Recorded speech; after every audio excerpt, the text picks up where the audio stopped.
All right, I know you miss me. I know you miss me a little bit. Make some noise. Make some noise if you're ready to see our next guest.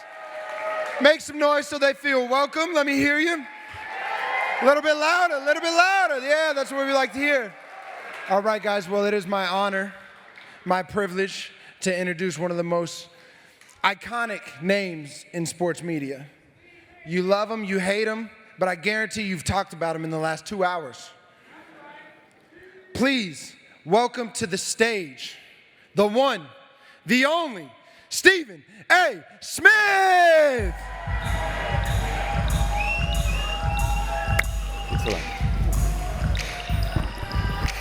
What's up, everybody? How y'all doing?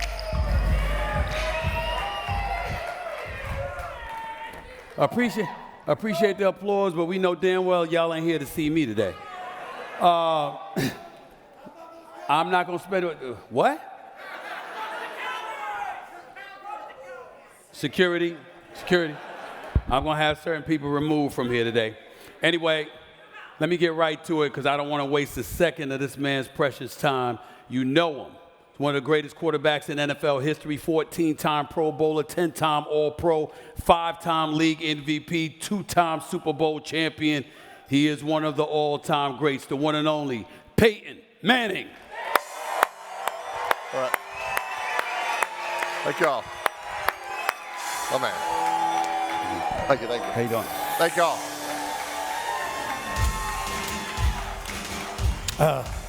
All right. Thank y'all. Thank y'all. Anytime you're sitting down with somebody as great as you, it's been a few years, you've been away from the game for a while as a player.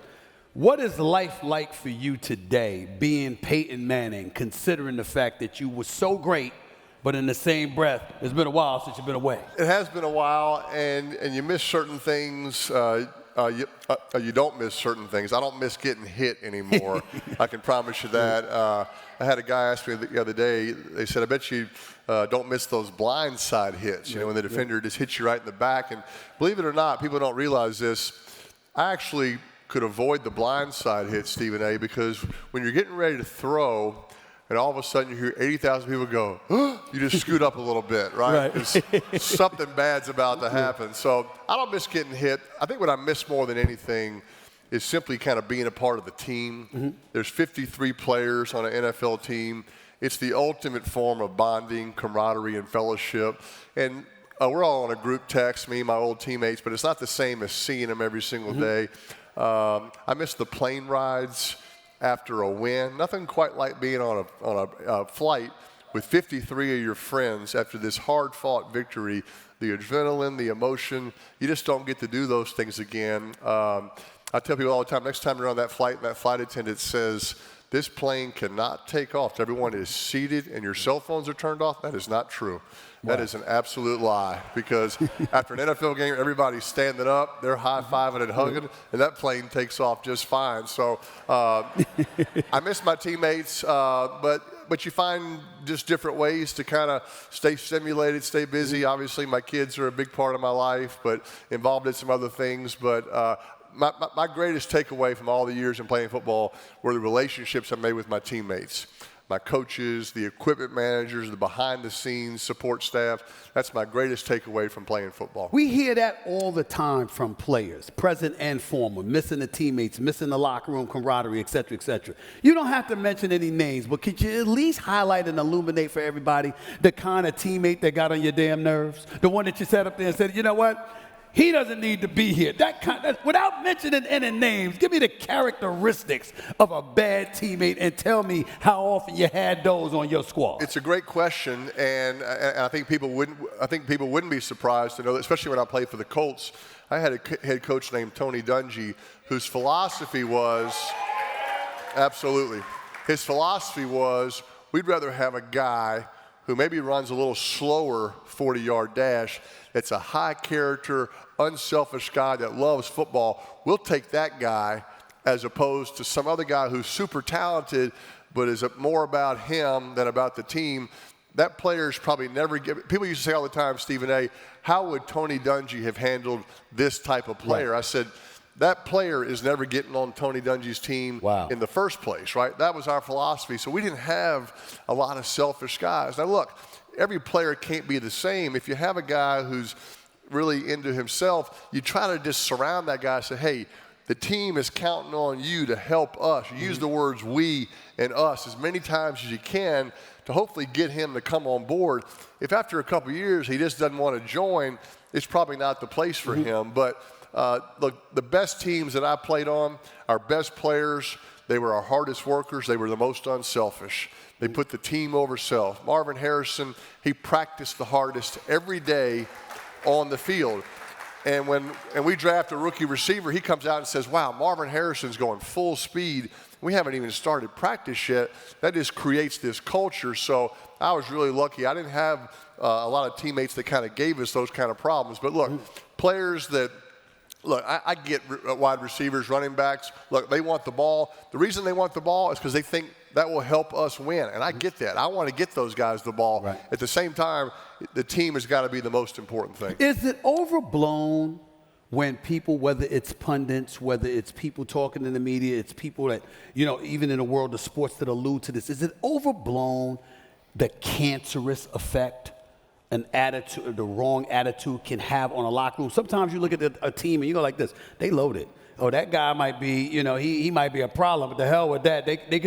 They'll be fine because they got the rest of the crew. But other times you listen to coaches, you listen to executives, you listen to great players such as yourself, and they allude to how one bad apple can spoil everything.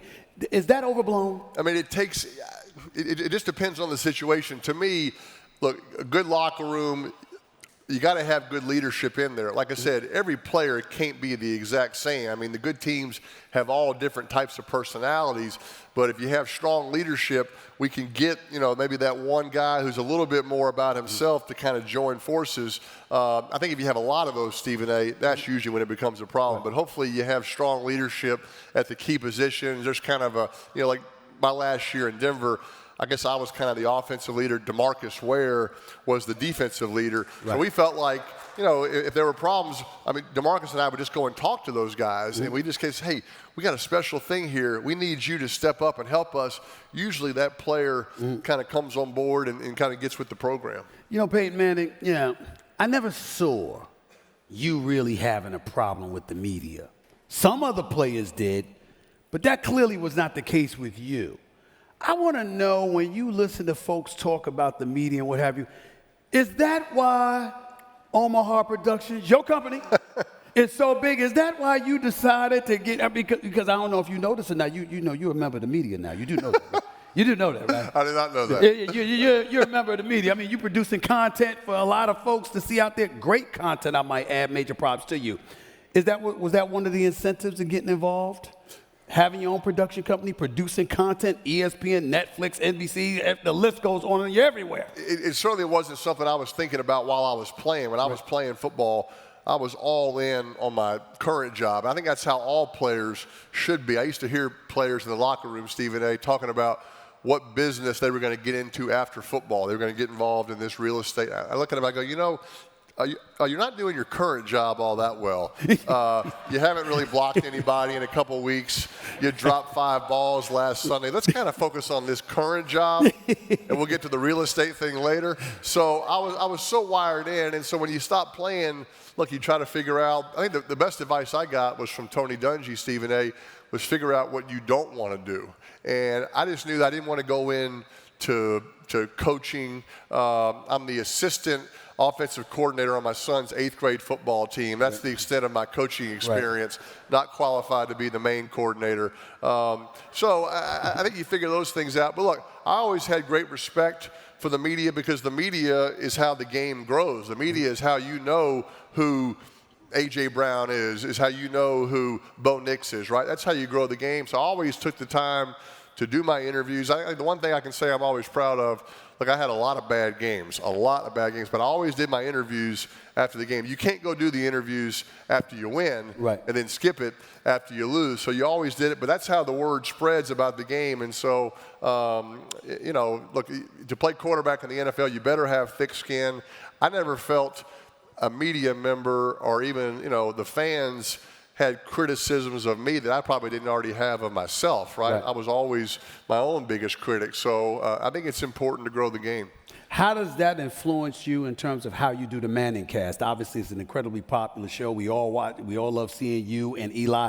This year, you're going to have the great Bill Belichick on board. I mean, that's a lot. I mean, you guys know what you're doing, especially on the offensive side of the ball. That's a defensive genius right there in Bill Belichick. So it's definitely, when you talk about substantive material on the NFL, that is it. That is the place to see, no question about it. Talk about what we should expect watching the Manning cast this upcoming NFL season, what the thought process was behind it, and how you're feeling about it overall right now. Yeah, we're excited about it. It's our 4th season. Our first game is Jets, 49ers. Bill Belichick is going to be a permanent guest in the first half, and he's going to fit in great because he doesn't like Eli. And so I'm like, this will be a perfect fit. You know, Eli and I mean, Bill and I can just gang up and make fun of Eli the whole time. But Stephen A. is right. I don't think people necessarily have gotten to hear Bill Belichick speak about defense, about head coaching decisions, whatnot. And Eli and I have had a couple of rehearsals with him. He's got so much knowledge, and he's always shared that with his team, but he never was sharing that with the general public. And I think he's going to do that this year. And Eli and I have kind of found it very insightful. I think the fans will as well. So he's going to be on there, and we're excited about it. We got some great guests lined up. We've tried to find some celebrities that are big fans of the Jets 49ers. We're trying to get Adam Sandler for the Jets 49ers. He's a big Jets fan. There's a lot of Jets celebrity fans that I didn't know were fans because they had nothing to cheer about for a long time. And now they've kind of come out of the woodworks, right? Because the Jets are going to the Super Bowl. But look, to me, the great thing about the Manning cast, Stephen A., is that I think it's kind of a unifier. I love the fact that there are so many people from different backgrounds, that different, political views, whatever it is, they all love football, right? And that's one place we can watch together and be together. We've had, Condoleezza Rice can break down a cover 2 defense as well as I can. President Obama, diehard Bears fan. Snoop Dogg has been a youth football coach for years. That's right. In Los Angeles. Had a huge impact on a number of young men. And I love that. 3 totally different backgrounds, but we can all watch football together. Now, our guests are on via Zoom, so we can see them like in between commercials. There's a little more smoke coming out of Snoop's Zoom than there is Condoleezza's, right? But that's okay. We all love football. We're all on the same page. So it's going to be a lot of that this year. I still love when we get the current players to come on there as a guest. That's a hard one to get to commit, though, because they have to win on that Sunday before. It's a bad look to come on our show. You can't be coming on after a loss. I mean, you lost. What the hell you lost? I mean, why'd you lose the game? And shouldn't you be focused on making sure you don't lose the following week since you just lost Sunday? So I don't blame you one bit. Did you tell Aaron Rodgers to make sure he doesn't get hurt 4 plays into the season? Wow. I'm just asking. I'm just asking. I'm a fan. I need to see him more than 4 plays. No, we all do. And look, I think he's going to have a great year. He is motivated. I think one thing we've learned, Aaron, what's the term? Keeps receipts. He knows when people say, hey, he's too old or whatnot. I think he's going to have a good year. He looks healthy out there just from the little clips that you see. And look, it'd be a great test for him against that 49ers defense in the first game. And he's always been motivated against the 49ers because they passed on him in the draft. And so I see him, look, his arm, it's just so unique. It's unlike just about any other quarterback. It's elastic, right? I mean, I was always a guy that to make this throw, my feet had to be lined up perfectly toward the direction. Aaron Rodgers' feet can be lined up over here, and he can throw a 40-yard pass over there. So I see him having a good year. I really do. Well, I do too. I mean, I'm not keeping all the receipts. He did score 10 points against the San Francisco 49ers in a playoff loss at Lambeau Field. He doesn't always show up against San Francisco, but that's neither here nor there. I digress. Back to you, though. When I look at you guys, you and Eli, first of all, I don't think people realize how hilarious you guys are. I still remember you doing Saturday Night Live years ago, okay? So, I mean, I love that. And Eli is just a walking comedian, for crying out loud. He's hilarious, too. But I was surprised at how candid you were willing to be doing the show as you prepared to do the Manning cast, to see you on the airways. You'll get on players left and right when they mess up. You're not shy about that. Did it take something? Did somebody have to advise you to do it, or did that come natural to you because of the perfectionist you're known to be? Well, it's certainly been an adjustment, for us, and we're doing it so differently than the traditional way. I do it from my neighbor Scott's garage in Denver. Eli does it from his back house in New Jersey. Eli kind of thought that ESPN was joking when we kind of talked about doing this. Eli said, wait a minute, let me get this straight. You want to pay me to watch football with my brother from my house? Eli's like, I know I went to Ole Miss, I'm not that smart, but that sounds like a pretty good idea.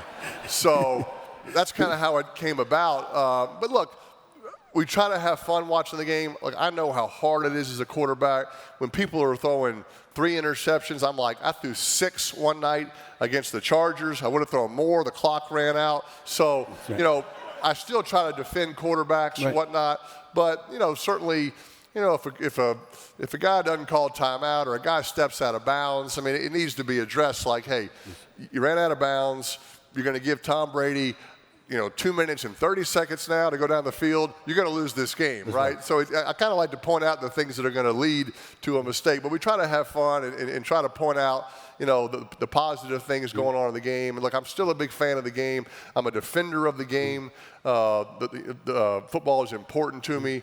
But yeah, it's good to have fun. Saturday Night Live, I hosted it years ago. For a football player, as you know, Stephen A., to take your helmet off and to show that you can laugh, to show that you can laugh at yourself, that's a good thing, right? Football players, if you see them smiling on the field, that means they're not serious or not. It means they're not focused enough, right? They kind of get criticized. So it's fun to take your helmet off. The one skit people ask me a lot about on Saturday Night Live is that I was throwing these footballs at these kids, and we filmed it here.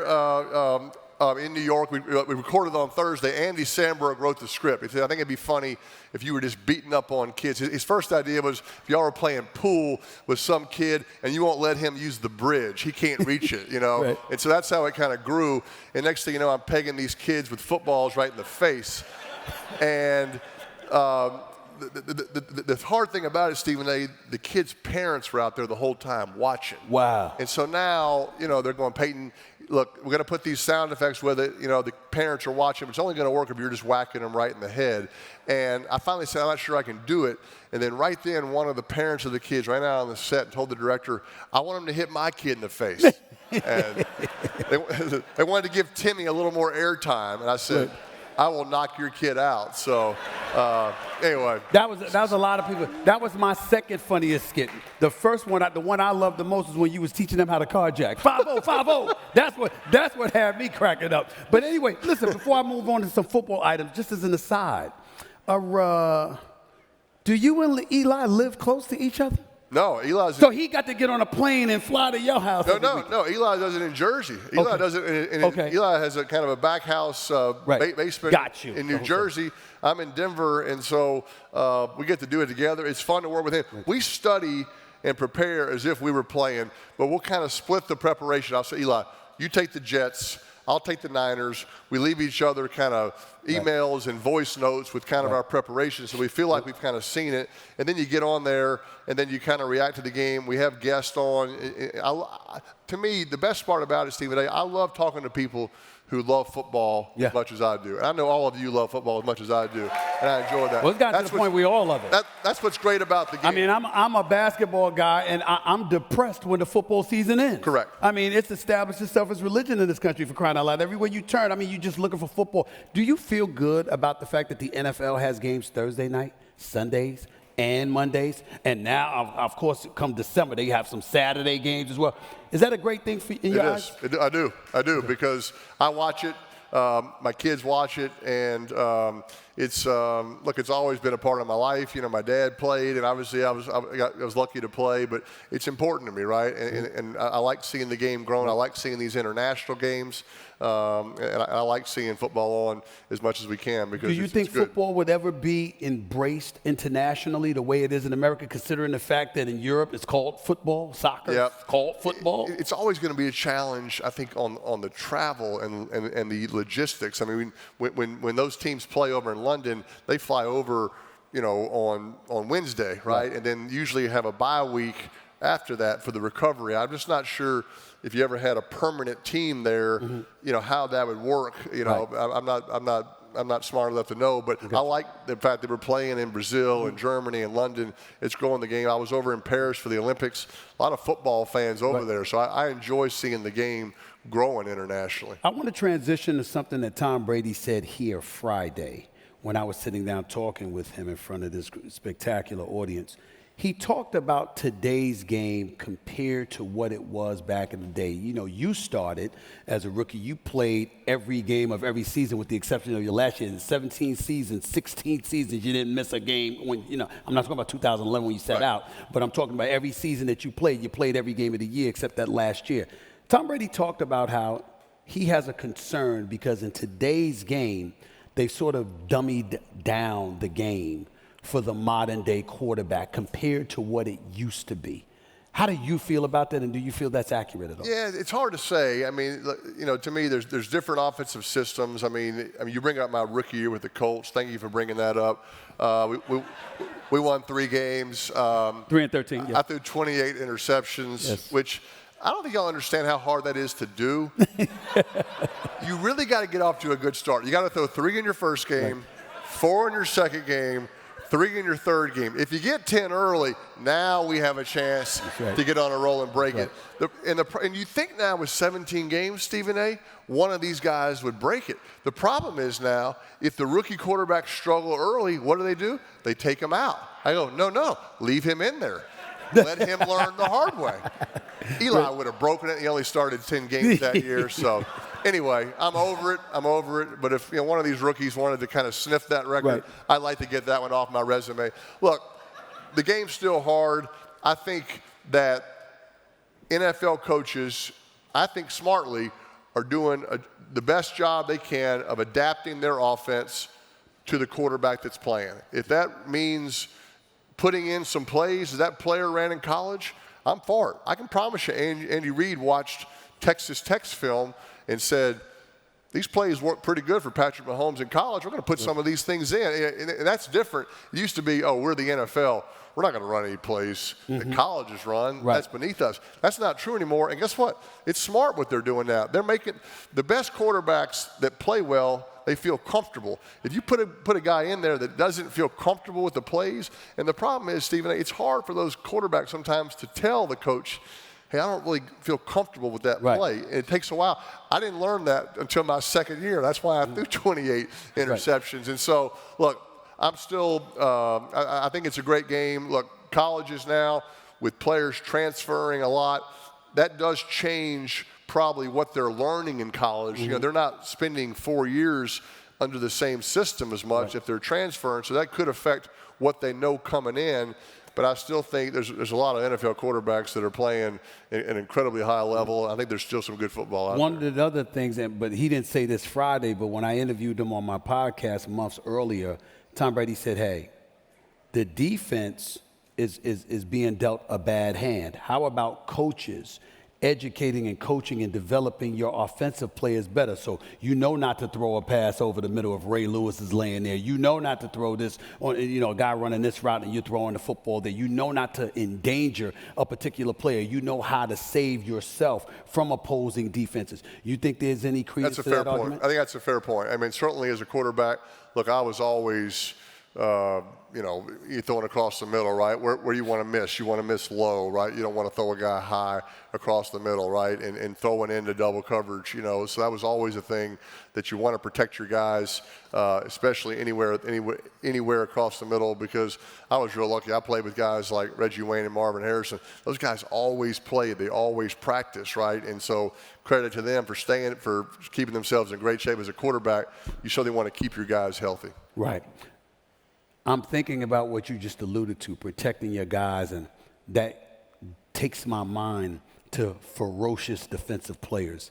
One of the people that has complained religiously about how soft the game has gotten in their eyes because offensive players are protected so much is the great Ray Lewis. Oh. Now, I know you've got some stories to talk about when it comes to Ray Lewis. This is a man that I know very, very well. And he never stops complaining about what offenses get away with in today's game and how you don't let them be men. Let them be men. This is what he says. Tell me something. Tell the audience something about Ray Lewis as it pertains to you. What any kind of story you got about Ray Lewis? Best defensive player I ever played against. Big, smart, fast, instinctive, studied film like a quarterback, I found out, right? He and Ed Reed, that they would study film, you know, the same way a quarterback did, dissecting the little things. You know, he's super nice to me now. He was never that way when we were playing, Stephen A. I always thought, you know, it's interesting, because of the TV copies now, because you can hear all the things being said out there, I think Ray was the first guy. They were really studying the TV copies of the game, picking up on your verbiage and terminology, of which way, you know, audibles were going. So I always thought he knew a lot of our plays. I always thought he knew when we were going to snap the ball. So whenever he would blitz, he would time it up, and he'd have this running start toward me. And it's like every time he would hit me, Stephen A., he'd kind of like drive me into the ground, and he'd kind of use me to help him get back up, you know, and whisper in my ear, I'll be back here in a couple minutes, punk. Very friendly guy. Thank you for bringing that up. When he retired, it was like one of the greater days of my life. The Pro Bowl is different now. You know, it's a flag game before the season that Eli and I coach. I'm 0-2 against Eli. I'm over that as well. But it used to be a celebration at the end of the season if you had a great year. And I was Ray Lewis's teammate in like 10 Pro Bowls. And I wasn't over there working and relaxing. I was over there where I was buying Ray Lewis's dinner, his drinks. I bought him golf clubs one year, kind of hoping he might not hit me as hard come next October. He never seemed to remember. So, but yeah, Ray gets mad at me because, I do agree at times that, or I don't like when quarterbacks beg for the personal foul call, right?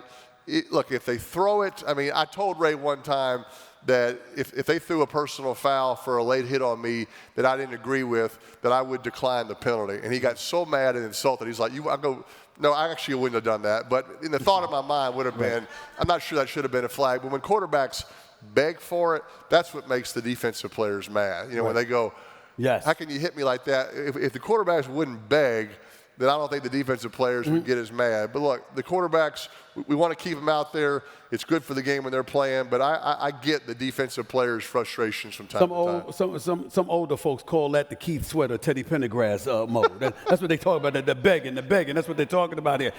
Who's the biggest beggar? I mean, since you brought it up, I didn't bring up begging, but you did. Who's the best beggar in the NFL? Well, I think the guy you interviewed a couple of days ago was pretty good at it.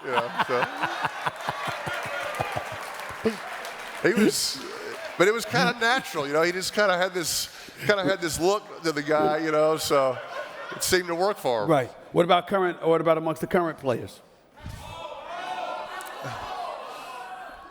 You see, but like the thing about Mahomes now, I mean, he's not a big slider now. I mean, Patrick runs. Patrick gets his yards, you know, and he still has legs. And so, I don't know. I don't think anybody just jumps out to me, you know, as much. So I think Brady still kind of, you know, takes the title right now. I'll put you on the spot a little bit because obviously these are kind of questions that people would love to hear from you. Your top 5 quarterbacks in the National Football League. In your mind right now, who would they be? First of all, how about the bottom 4 after number 1? Because we know ain't nobody coming before Patrick Mahomes right now. No, Mahomes is he's the bully, right? In the NFL, I was telling Stephen A. He's the bully in the AFC West. I think our Broncos are going to be are going to have a good year this year. They're better, but you got to go beat the team in the division, right? When I played for the Colts, that was what Tony Dungy always talked about. Hey, let's go win the division. Let's own the division. If you win the division, you're guaranteed a chance in the playoffs, and now you have a shot if you get hot at the right time. If you don't win the division, now you're scoreboard watching, right? You're watching that last game, and you hope, somebody beats somebody else. That's hard to count on that. So, Patrick Mahomes, and the best thing I can say about Patrick Mahomes is he still likes to be coached. I mean, Andy Reid coaches him hard. Right? Andy Reid came from Green Bay. Mike Holmgren, he coached Brett Favre hard. Right? He told him, hey, no, that's not the read, Brett. Don't throw it there. Throw it out of bounds, right? And quarterbacks need to be coached hard. And Andy Reid coaches Patrick Mahomes hard, and that's good for Patrick. That's bad for NFL defenses, right? So, that's number one. Patrick Mahomes, number one. God, rankings are so hard. I mean, you get in so much trouble. You get mad about that. You don't even have to rank them. Just give me the games. Look, I'm a big fan of Joe Burrow. All right? I'm glad to see him. I'm glad to see him back healthy, right? I like the way he carries himself. I like his demeanor out there. He doesn't sweat. He doesn't flinch, right? He's just kind of calm and cool the whole time.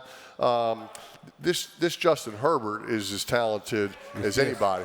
He can throw it. And Harbaugh's going to make him even better. Harbaugh, like I said, the Broncos division is going to be tough. I mean, Lamar Jackson does things that just don't seem possible with the football in his hand. He makes throws, he runs, and he's smart about, he protects himself too, right? I mean, look, I never could run, so I never had that problem, right? But, the thing we were talking about earlier, quarterbacks, that like to run, you still got to find a way to get out of bounds or get down and be there on the next play, right? If you get hurt, I mean, look, defenses, if the quarterback, gets hurt, they're probably going to win that game. Right. So I love the way Lamar carries himself. I think he'll have a great year this year. One more. I mean, this is, like I said, Josh Allen's a total stud. Total stud. Tough. Look, I saw him this summer. I mean, he is so motivated to bring in a championship to Buffalo. I love that. I appreciate that about him, and I think they'll have a good year this year as well. You're behind center. You're fully healthy. You're 20, 30 years younger. And today, you have an opportunity to be behind center and pick 3 wide receivers, somebody in the slot, 2 wideouts, and a tight end. Current players? Current players. 2 wideouts, slot receiver, tight end. Who you got? So I'm gonna audible, which I used to like to do. I'm gonna move the slot off the sideline. I'm gonna bring in 2 tight ends. Okay. All right. Okay. I'm going with Kelsey and Kittle right here. Okay. And now you're in a bind on defense because you go, okay, 2 tight ends. I better bring in, our extra linebackers, right, and play our base defense. Well, there's no linebacker in the NFL that can cover Kelsey or Kittle. Right. So, okay, now we're going to bring in 2 DBs and play, nickel or dime coverage. Well, those guys aren't built to stop the run. Right. Now we're going to run the ball at you. So now you got a major problem on matchups. Kelsey and Kittle make defensive coordinators have long nights, gotcha. Right? And that's what you want. You want guys that are making the defense coordinator go, how are we going to cover this guy, right? Gronkowski was that way, right? And so I'm taking Kelsey and Kittle right there, and then look, I'm putting Justin Jefferson out there on the right? He is motivated to come back, right? I've spent some time with him this offseason. I mean, what he did last year, getting back healthy and still having the kind of year that he did. Right. So I'm putting him there, and then. I guess just to kind of stay in the LSU theme, I'm going to put Chase on the left. Okay. Put Chase on the left. Over Tyreek Hill? I'm putting Tyreek at running back. Put Tyreek at running back next to me, right? I don't have to have a running back. I just want the receivers right there. No, Tyreek's a matchup nightmare. So there's so many. And look, I get to coach that Pro Bowl. I mean, that's a thrill for me to be around these guys, and it's a fun deal. But I'm assuming it's a bigger thrill than coaching the flag football because you 0-2 against your brother. Oh, I know. And you pretty much ruined your chance to do it in the Olympics in 2028 exactly, right? when flag football comes to Los Angeles. My campaign, I mean, I'm done. I'm done. Look, if I don't get the job, I'll be disappointed. But if Eli gets it, there's going to be a problem. If Eli is part of the opening ceremonies in LA in 28 because he beat me in the Pro Bowl flag game, I'm going to be disappointed. What is it? Explain to me, just as a pundit covering these sports, watching. I'm looking at Travis Kelce. He is that dude. Make no mistake about it. He's something special. But I'm like, there's no breakaway speed, it seems. It's like he's running the right. He's always open.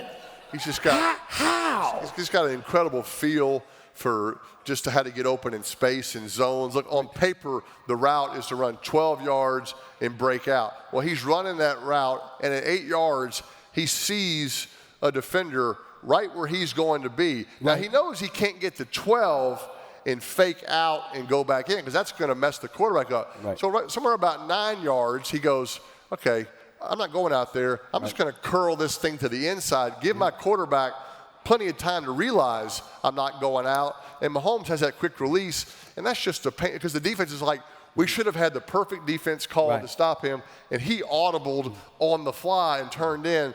That's just hard to defend. He catches everything. He's tough. He's a heck of a player. They're the team to beat, clearly. I watched this kid Worthy out of Texas as a primary target for Patrick Mahomes. He's going to be special, and that makes their offense potentially even better than last year because we know they struggled at sometimes last year. These are reigning defending Super Bowl champions, and they could possibly three-peat. Who's the biggest threat to the Kansas City Chiefs in the AFC? Baltimore. I think Baltimore. I think. Look, they're motivated. I mean, I've been there before. Right, you have this incredible regular season. You have all these expectations, and you get beat in the playoffs, right? And it's disappointing. Look, it's the kind of thing that can kind of make or break you, right? Where sometimes they go, all right, we got to blow up the whole thing, right? We got to change coaches, get new players. That's not what we did. We stayed together, and the next year, I mean, the 4 Super Bowls that I went to, Stephen A., we had devastating losses the year before, right? The kind of games that, they might say, well, let's just blow it up. We stuck together and got over the hump the next year. So, look, I'm a Harbaugh fan. I'm a Lamar fan. I think they're motivated. You don't see them talking a lot. You just see them kind of going to work every day. I see them being back in the mix at the end. Are they the number one threat to the Kansas City Chiefs in the AFC or the entire NFL? I still see the Niners being equally as motivated as Baltimore, right? I mean, look, as great as it is to win a Super Bowl, it is as disappointing as you think it would be to lose one, right? It's so hard to win a game in the NFL now. Now you got to win 12 to get into the playoffs, and you get into the playoffs, as you know, Stephen A., every playoff game is 7th game elimination, right? You got to win 3, and then you get a Super Bowl, and you have this great season, and then you get beat on a last-second drive by Patrick Mahomes, and it absolutely rips your heart out. Does that mean, you had a bad year? No. It means you had this incredible year, but it still hurts, but it motivates you. I see them being back in the mix as well. What about dudes who have great regular seasons, and then come playoff time, it's the APB out for them. I can't find them. I'm sorry. Dak Prescott's got 2 playoff victories in 8 years. It's 2 playoff victories in 8 years, Peyton Manning. That's all I'm saying, isn't it? I'm asking. But all it takes is one run. All it takes is one run. And I'm telling you, Dak can do it. All it takes is one run to get hot in the playoffs. Their division, though, is tough, right? I mean, the Eagles are still super talented, right? Picked up Saquon Barkley. The Commanders, I'm excited about their new quarterback, right? And look, I know, this may come out of your mouth. I still think the Giants are going to have a better year this year. They're going to be tough to beat. So I think it's a tough division. It's a tough division. So anyway, I think Dak. I think if those Cowboys can win the division, I think Dak can get on a run. He can get there. He's got the mindset, but he's got to do it, right? He's got to do it. Look, I live that same format. You did it for 1 year, Peyton Manning, not 5. I mean, this is Daniel. Did you just say Daniel? I'm making sure Daniel Jones. You said Daniel Jones, right? That's who you were talking about, right? No, Dak. I said Dak. No, Dak. I know that you wanted Dak. I know it's Dak, but you talking about the division when you got to the division. Have you noticed the theme here? I'm a quarterback defender. Now, I pull for these quarterbacks. I want them all, especially here in August, right? They're all going to the Super Bowl. They're all going to have a great year, right? So when so as a quarterback, basically what you're saying is you're an attorney on behalf of quarterbacks. There's always a defense for them. Absolutely. There's always a defense, right? Because I know how hard it is. And in August, we all got a shot, right? We got to have some help. We got to have some things go our way. But look, I think Dak can do it. Okay. And obviously he's got to go and do it, but he can do it. Dallas, Philadelphia, Detroit, or L.A.? Who's the biggest threat to the San Francisco 49ers in the NFC? Detroit. Dan Campbell, that team takes on their head coach's personality. They are tough. Jared Goff, motivated as well, right? Sort of leaves L.A. and everybody kind of says, well, hey, he has played incredibly. Amon-Ra St. Brown might be the toughest receiver in the NFL. Yep. I might be taking him in that backfield too. Okay. I might take me out of the game and just go Hill and Brown in the backfield. We don't even need a quarterback. The Lions. And look, they were right there against the Niners. Look, losing a playoff game, it hurts, but it motivates. And usually, the good teams come back and have an even better year the next year. Let me put you on a spot here, okay? So, it's the playoffs. And anybody that knows you, they know, there's 3 places you can expect to see you. You're going to see you in Denver. They're going to see you in Indianapolis. They're going to see you at the University of Tennessee with your Volunteers. Right? That's where they're going to see you. If a playoff game arrived and it was Indianapolis versus Denver. What's Peyton Manning? What direction is Peyton Manning going? And I'm talking about in terms of who you rooting for. I don't know the answer. I don't know if there is an answer to that. I would love to see it. The Colts played the Broncos 2 years ago in Denver, and it was not a good football. It was 12-9. It was a punt fest. It was not a good football game. Right. I'd love to see both these teams in the playoffs. I'm a big fan of AR. We got to keep him healthy. He runs so good, Anthony but Richardson, he's got to get out of bounds every now and then, right? You got to be there. He's got to be there for all 17 games. I'm excited to see him coming back.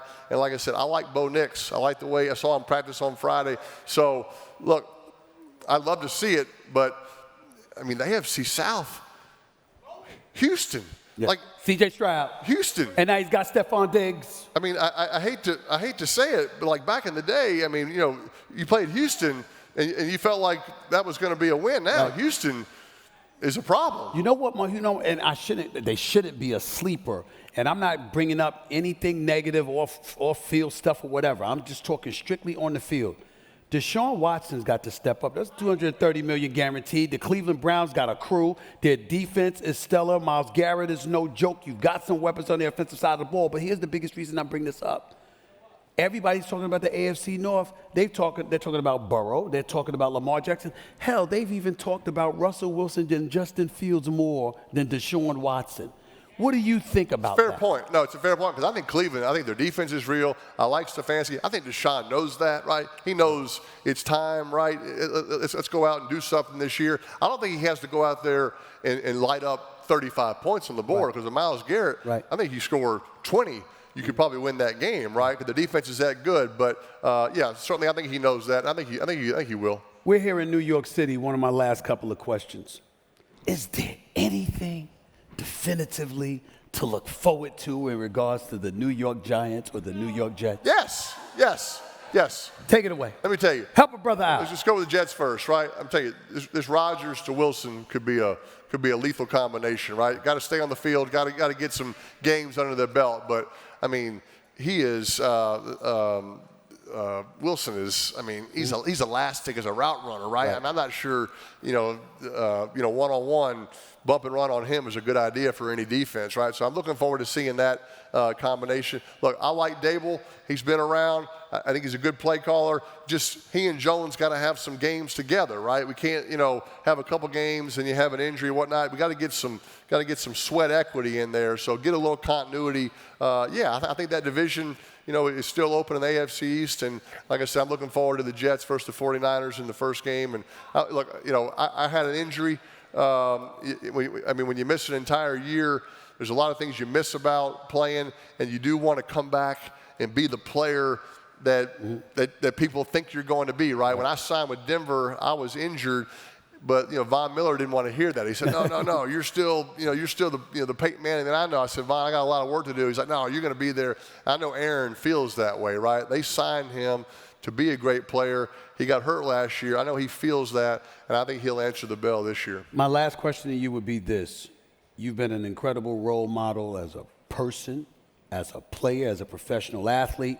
But now, again, back to Omaha Productions with what you're doing in this stratosphere, creating content for the audience out there, your series on quarterbacks, your series on receivers, the Manning cast.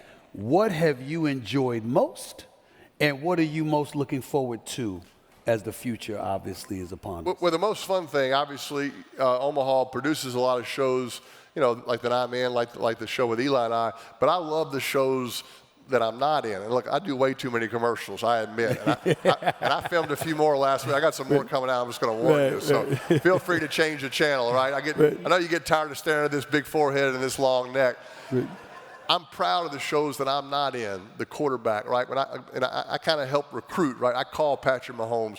I call George Kittle. I call Devontae Adams and say, hey, we want to highlight you guys.